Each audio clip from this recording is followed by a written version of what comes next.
Greetings all. It is a fine morning here in Hawaii. Today I'm talking about cover crops. Yes, we will cover crops. Very funny. So what is a cover crop? First question people would ask. This has actually come up lately. They said, well, what's a cover crop? Well, it's green manure. What's green manure?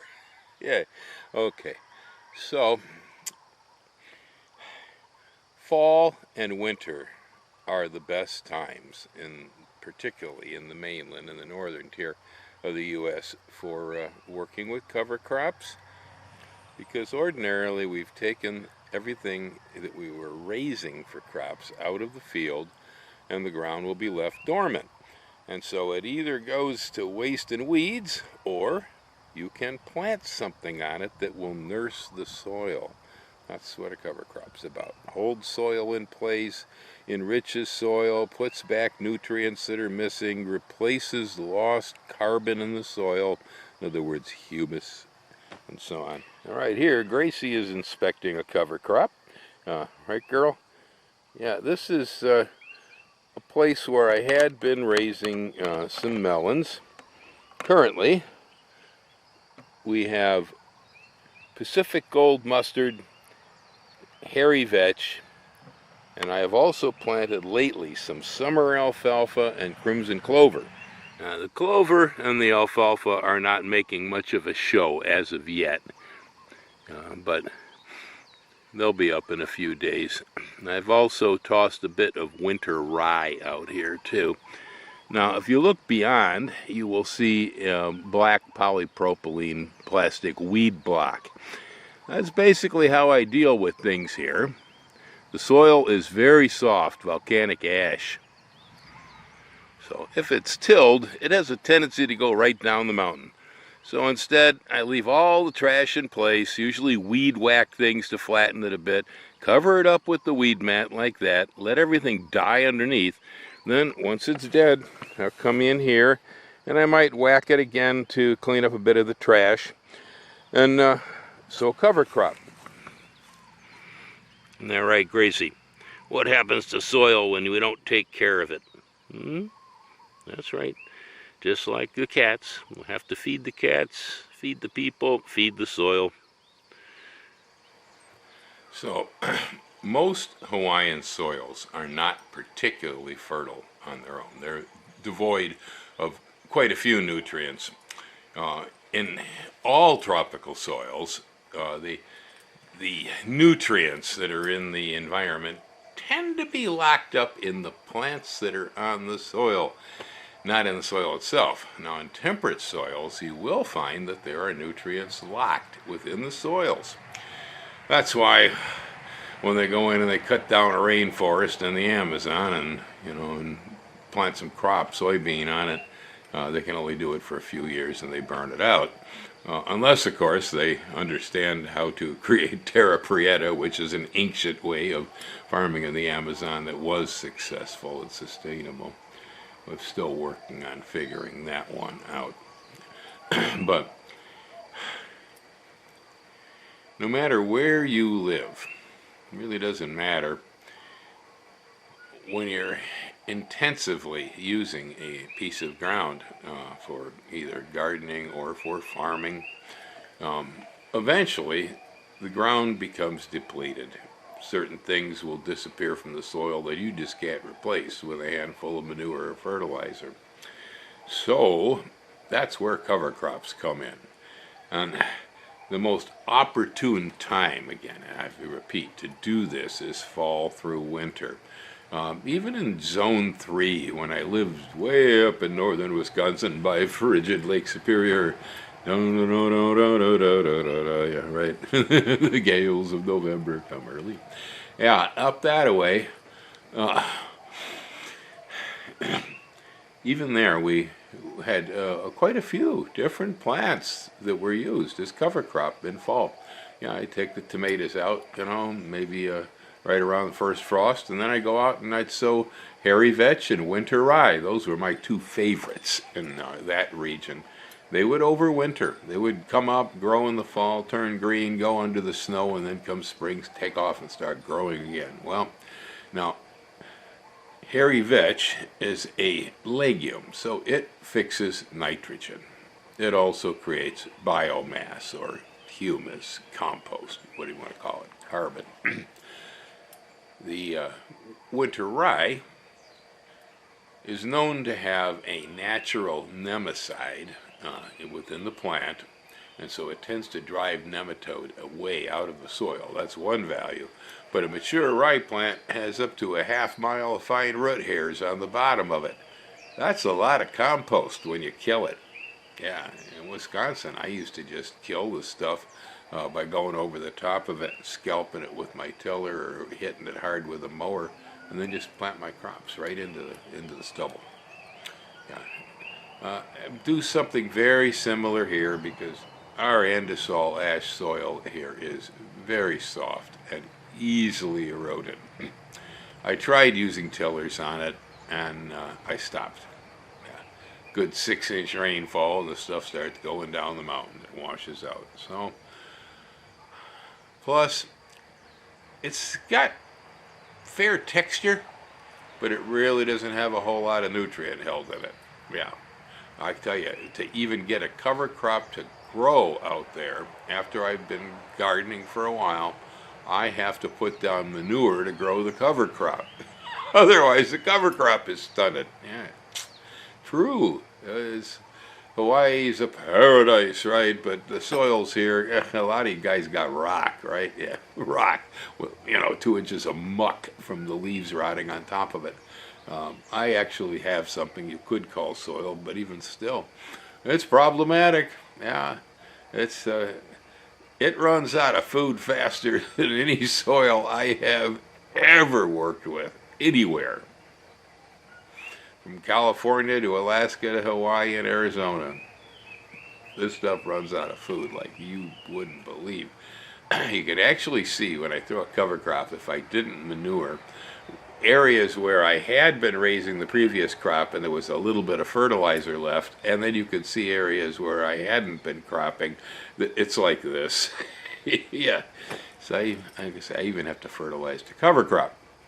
And what I'm doing here is I'm using, again, hairy vetch, which is new for me here. I have not brought it to Hawaii yet, but so far I like what's happening. It's an old favorite of mine. I have been using mustard. Mustard is known for driving nematode out of soil, and I'm hoping it will drive thrips too. The way it's done is you grow your mustard up and then you don't actually till it in. You cut it and allow it to lay, and the gas it makes as it decomposes drives things out. Okay, so that's why I use it. I have used it before. I think it's fairly successful at this, although it's short term. You get like one crop and that's about it, and the nematodes are back. But it helps. I've also determined, though, the difference between Pacific Gold Mighty Mustard, which is a variety. Johnny sells it. And I have just some plain white mustard. White mustard's weak stuff here, man. It don't go. It doesn't like Hawaii. The Pacific Gold is fine. Grows good. Yeah, so even variations there as far as adaptability of your cover crops. Now, I have just recently added to the mix in several areas. I have put down some crimson clover. I have put down some summer alfalfa seed, and I also added winter rye to this mix. Now, alfalfa is a legume. It generally is known to fix, I believe, about 1,500 pounds of nitrogen per acre when it's killed off. I do know that mature alfalfa that's been in for a few years creates one of the most extraordinarily deep taproots you can imagine. Yeah, I mean, I've caught this stuff on a tractor with a 3-bottom plow trying to plow up some land in Wisconsin. There would 30-year-old alfalfa in places out there. One of them plants caught my plow and turned that thing over on its head, and when I looked back there, I had dragged about 8 foot of taproot up out of the soil on the farm. Stuff fixes nitrogen, good biomass, makes nice taproots, goes deep. So because it goes deep, it will pull up stuff from below that is now missing on the top. Brings it back up. It's an elevator. It also will punch holes in soil.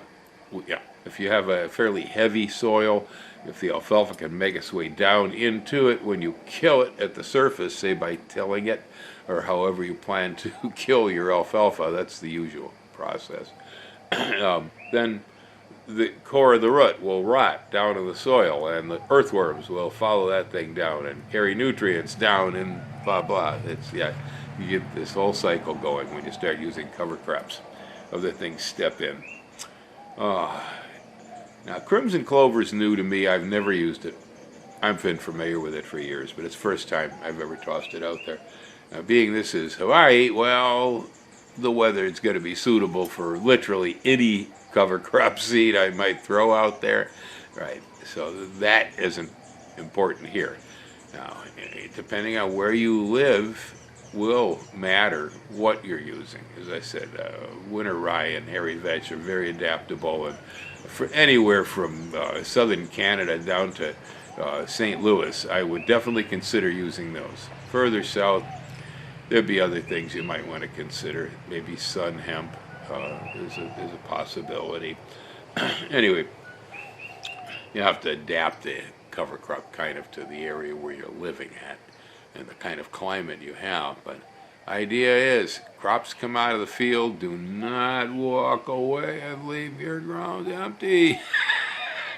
All it does is just, accumulate weeds and stuff, and you get no good from it. And most of the time, you're not cropping in the winter. Most of us aren't. Now, if you are cropping in the winter, you say you're a kale grower, you're a collard grower, like me, a cabbage grower, and my cabbage is, especially the Chinese cabbage, definitely winter crop, even here in Hawaii. So if that's what you're doing, well, then you want to change this, and maybe you want to use a cover crop in the summertime. Well, alfalfa, crimson clover, good things. Now, the one I haven't mentioned, that's buckwheat. Buckwheat is unique in most cover crops. The plant seems to accumulate potassium. That's different. Most plants that we'll use for cover crops are known for fixing nitrogen. First number on your fertilizer bag. They do it in association with a bacteria called rhizobia. It's best when you're trying to do this that you inoculate your seed with rhizobia bacteria. Now, you have one type of rhizobia for garden vegetables, you have another one for alfalfa, and so on. So you want to use the right inoculant when you do this. You don't have to do it every time. If you've inoculated alfalfa, grown it, killed it, the rhizobia is still in the soil. It'll recolonize when you plant another crop, most likely. That's my experience. I definitely consider weeds to also be a cover crop. Weeds were the original cover crop. A long time ago when they started farming, agriculture was young, in its infancy, back in a pristine world that still sparkled and hadn't been burned yet. Back in days of ice. Farmers noticed after a while that you really just couldn't continuously crop into a field. Things would decline. Well, then they'd abandon a field because of that. Well, the weeds would grow up. Well, after a while, farmers had noticed, well, the weeds look pretty good in this field, blah, blah, blah, and maybe some of the residual crop left is thriving now, so they would go in and get out the oxen, plow the land back down again, turn the weeds under, plant their crop, and go, son of a gun, look at that, the crop grows good again. Weeds were the first cover crop to enrich soil. Eventually, we try to switch to domesticated crop plants that do this because they are less weedy, less problematic. When I allow weeds to seed out here and become a cover crop, they also become a perennial problem because I really don't like having too much weed around. You know, having vetch and mustard and stuff pop up as weeds it's not as troublesome for me. These plants don't usually reseed as bad as most of our bad weeds. Although mustard, it's on the edge there, I'll tell you that. It'd make a lot of seed, that plant. You don't really want to let it go to hard seed when you're using it for a cover crop. This goes for pretty much anything. No matter what you're raising as a cover crop, you're usually going to kill it in the immature green state. Tilling it in some cases is the way to go. In Wisconsin, I used to often till in cover crops, mow them first so I didn't get the unbearable tanglies, and then till the things into the soil and let them rot. Put a bit of manure over the top of it to speed things up. You know, that was the typical process. Here, now I'm using mowers, weed whackers, weed block. Yeah. Oh, flamers too. Anything where I'm not disturbing the soil and the roots that are in the soil. That's the key here. Leave that stuff there and leave all the trash there. Okay. That's why I don't like to have weeds as a cover crop. Alrighty, there you go, folks. That's cover crops. Gracie, she's been here waiting for a photo op as usual. Huh? Do you want a photo op? Hmm?